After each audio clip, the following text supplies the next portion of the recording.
I hate imperialism. I detest colonialism. And I fear the consequences of their last bitter struggle for life. We are determined that our nations and the world as a whole shall not be the plaything of one small corner of the world. Kita tidak lagi hanya membatalkan KMB, tapi kemudian Soekarno menerbitkan Undang-Undang Nomor 16 tahun 65, tanggal 23 Agustus 65. Isinya apa? Mengakhiri segala bentuk keterlibatan perusahaan asing di Indonesia. Sudah nggak ada kompromi. Pertanyaannya, Nekolim terima apa tidak? Lalu ada peristiwa besar terjadi 30 September. Ya, hanya dalam tempo 5 minggu. Ada hubungan nggak antara Undang-Undang Nomor 1665 dengan Gestok?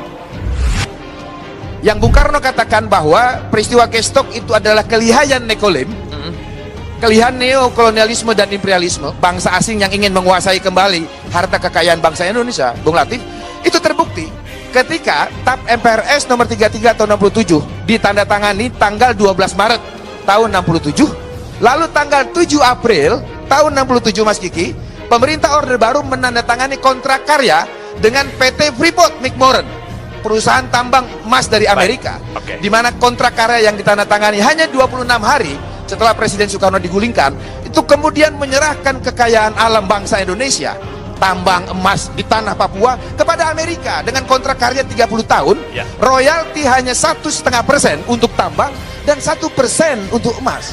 Ini artinya teori Bung Karno bahwa telah terjadi konspirasi antara kelihayan kaum Nekolim itu dengan orang-orang yang tidak benar. Secara praksis terbukti dengan kemudian Orde Baru memberikan karpet merah kepada kapitalisme asing untuk menguasai sumber-sumber ekonomi nasional kita. Temukan bukti ya berupa beberapa undang-undang, yaitu Undang-Undang Nomor 7, Undang-Undang Nomor 8, Undang-Undang Nomor 9. Isinya apa? Undang-Undang Nomor 7 sepakat mengangsur kembali hutang-hutang Hindia Belanda. Ini November 66. Undang-Undang Nomor 8 mendaftar menjadi anggota ASEAN Development Bank. Undang-Undang Nomor 9 mendaftar kembali menjadi anggota IMF dan World Bank. Clear, saya bilang. Oke. Dan saya kemudian mempunyai tafsir sendiri mengenai Gestok. Tafsir saya apa? Tafsir saya, Gestok itu adalah rekayasa korporasi-korporasi asing untuk menghabisi rezim Soekarno. Terbitnya Undang-Undang 789 adalah subversi yang ke-6. Nah, setelah itu baru terbentuklah rezim Soeharto, yang saya lebih suka menyebutnya sebagai rezim kontra-revolusioner. Ya, ini subversi yang ke-7. Ya, jadi terbentuknya rezim kontra-revolusioner ya, yang mengadopsi ya para ekonom mafia Berkeley itu sebagai bagian dari pemerintahan. Oke. Lalu yang ke-8 terjadilah liberalisasi tahap pertama tahun 82. Lalu yang ke-9 kita mengalami krisis 1998, terjadi liberalisasi tahap kedua ya dengan dilaksanakannya agenda-agenda ekonomi neoliberal. Dan itu belum selesai. Kemudian masih ada yang ke-10. Apa yang ke-10?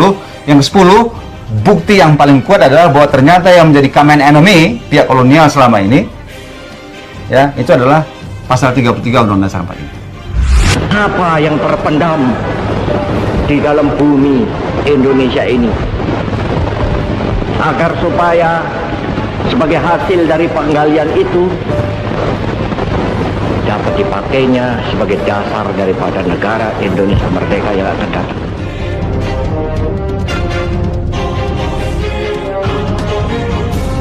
Maka tahun 2002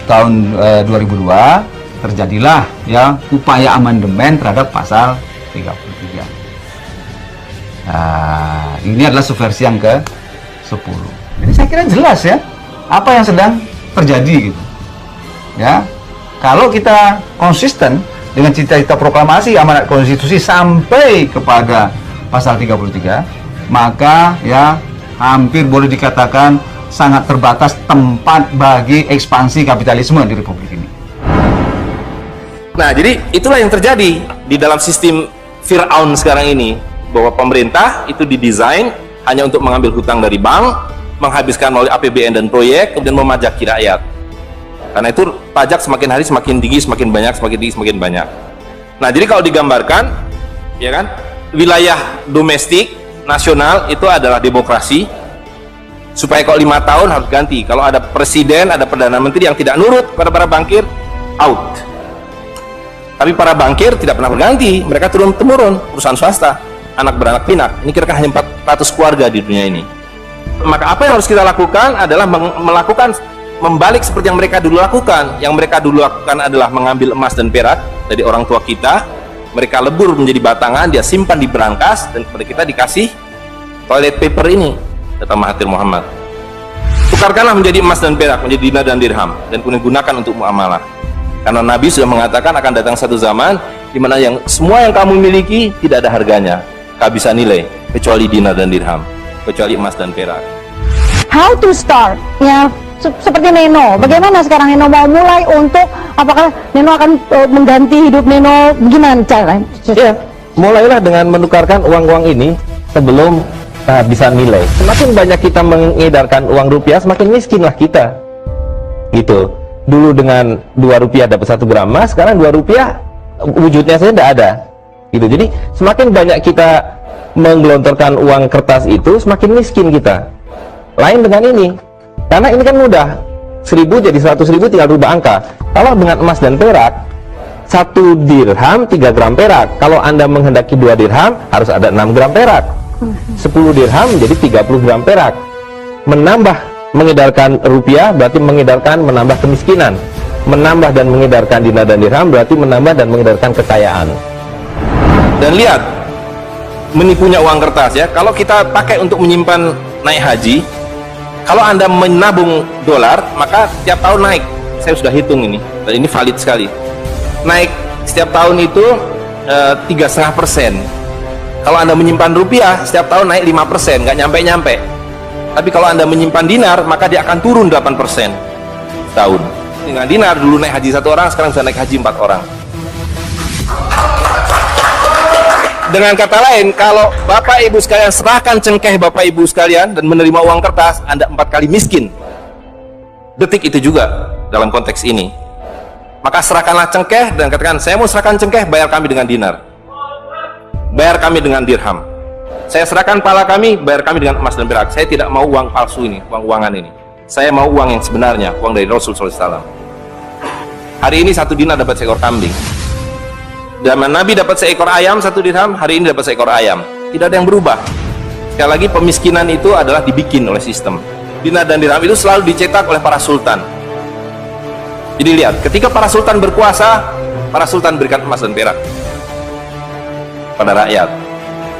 Para sultan kemudian disingkirkan, diganti oleh para bankir, emas dan perak mereka ambil, diberikan kertas. Itu yang terjadi dari abad ke-19. Maka alhamdulillah pada hari ini kita melihat bahwa kesultanan sudah kembali dengan dinar dan dirham.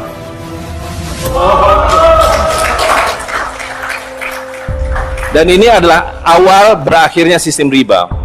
Ini adalah awal dari janji Allah SWT, yamhaqu riba wa yurbi shadaqatan. Aku suburkan sedekah dan aku hancurkan riba. Kehancuran riba ditandai dengan seperti apa yang dikatakan Nabi, kehancuran mata uang kertas. Suka atau tidak suka, terima atau tidak terima, ini adalah awal kehancuran. Dan karena itu yang harus kita lakukan adalah supaya kita tidak ikut hancur di dalamnya, kita song-song kembalinya dinar dan dirham. Dan itu berarti kembalinya sultania.